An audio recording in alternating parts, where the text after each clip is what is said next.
Today, there is a worldwide fear of disasters related to climate change, which the media greatly profits from showing us, with experts speculating on their causes. The forest fire was caused by a glass bottle, the drought is caused by the fossil fuels melting the ice caps, and the floods, coronavirus is to blame, or the banks, it's the refugees, the government, and so on. Everyone is busy chatting about these relative causes, like links of a chain. But if we keep following them, like a curious child, we may end up asking, what is the cause of all of this? Then we cannot find one physical thing. We have to go beyond all to a single unitary cause. As the early Christian theologian Dionysius the Areopagite wrote, the preeminent cause of every object of sensible perception is none of the objects of sensible perception. Within every one of these disasters, the cause is also the solution. Modern cities have been growing without an inbuilt consciousness of the cause of all of this. Expanding megacities crisscross the globe, agglomerations of diverse communities with collective personas, legal and corporate personas, and national personas. We have got used to fighting against the natural world and against our neighbour. We think that resisting is the way to survive and grow, and so our landscape has been consumed by these megacities, in which environmental degradation like a cancer spreads internal structural chaos in the physical world. The healthy analogies of the natural world are missing for billions of us within the urban sprawl. There must be a way to return to a life where natural phenomena are part of a coherent ordering principle. Consider how social media connects us instantly with the other side of the planet, and satellites show us our Earth as one precious blue pearl in space. We can see that everything is connected. Consider the natural landscape as the timeless elements of this universe, the earth, water, air and fire. This is where architecture, in a very humble way, can help us to remember the intangible cause within the tangible world, because it is built from the same elements that compose our universe. Architecture is a mute medium. Its power is through analogy, experienced with all the senses by total immersion. We are usually unconscious of this continuous transmission because we believe that architecture is merely functional, yet we spend almost all our time in buildings, and their effect moulds our cognitive vocabulary. We must understand that the hand, as well as the eye, has its reveries and its poetry, wrote the 20th century scientific philosopher Gaston Bachelard. Meditated upon from the perspective of its depth, matter is the very principle that can dissociate itself from forms. Meditation upon matter cultivates an open imagination, he wrote. When the hand of the maker humbly touches the material, it transmits its message to him directly. The very ancient practices of masonry architecture affirm a continuum of the seen and unseen world based on the concept of the work made without hands. To find out how work like masonry building could be a work made without hands, we must enter the mason's experience.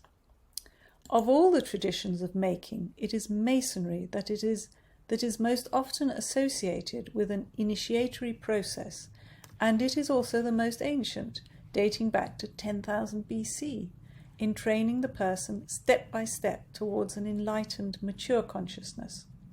One might call this the mother of all arts, because it is the only art which contains human presence. To the mason, the centre must become an experienced principle, not just a visual image. Starting with the centre and the perimeter, the right philosophical relationship is set up with the earth and with the human being as a collective body. When the mason picks up the bricks or stones or earth to build, he places them around a perimeter, but always with a unitary centre in mind, in heart, and in practice. Through that action, he builds a space, a dome, and that domed space becomes the space of the mason's life, containing an instructive message that he absorbs with all the senses. The entire training of the apprentice to become a master builder is to learn humility and love towards the earth. No other way will advance his skill, because that earthen material must be in repose within gravity in order to stand firm in the forms of arches, domes, vaults, apses, and all of their possible combinations and variations, which have built great monuments, civic buildings, humble homes, and whole cities. The mason has to focus, to attune himself totally to this natural earth material. He is not resisting anymore. He is not imposing his will. He is not in charge. He is attuning himself as a mystagogic practice to his material and asking it, where do you want to go?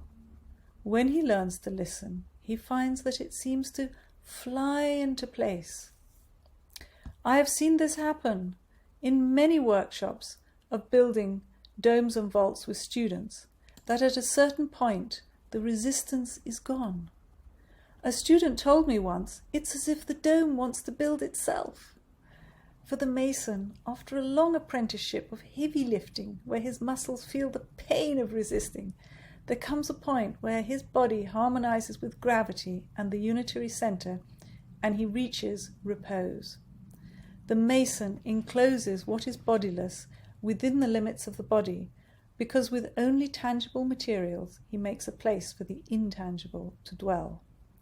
The mason's mind cannot be moving this way and that when his total focus is required, and as long as he is building his arches, vaults, and domes, he has the chance to practice and perfect this art. The sense of balance is felt not only by the builder, but also by those who inhabit the dome.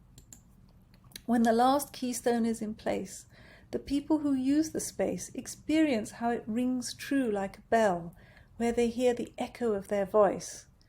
Then we can say that it is a work made without hands. It teaches by analogy through the senses and guides the development of good character. It supports a person in spiritual disciplines in other areas of life, and certainly it teaches the building of cities. Buildings composed of arches, domes, and vaults may be built by a mason listening to the earth, but they are always in harmony with all the elements, with the wind and sun, with the principles of air movement and energy movement through the unity of the elements. This brief presentation is not proposing that we build all cities with domes, but simply to introduce the essential vocabulary of masonry architecture, which has made traditional cities and I hope will make futuristic cities. It can integrate with our present economy through housing and guide an internal transformation. It is one example of how architecture can build our collective body to avoid disasters, so that perhaps we may find that sustainability and ease which is given to a friend of God, and we may live at home in this earth. Thank you very much.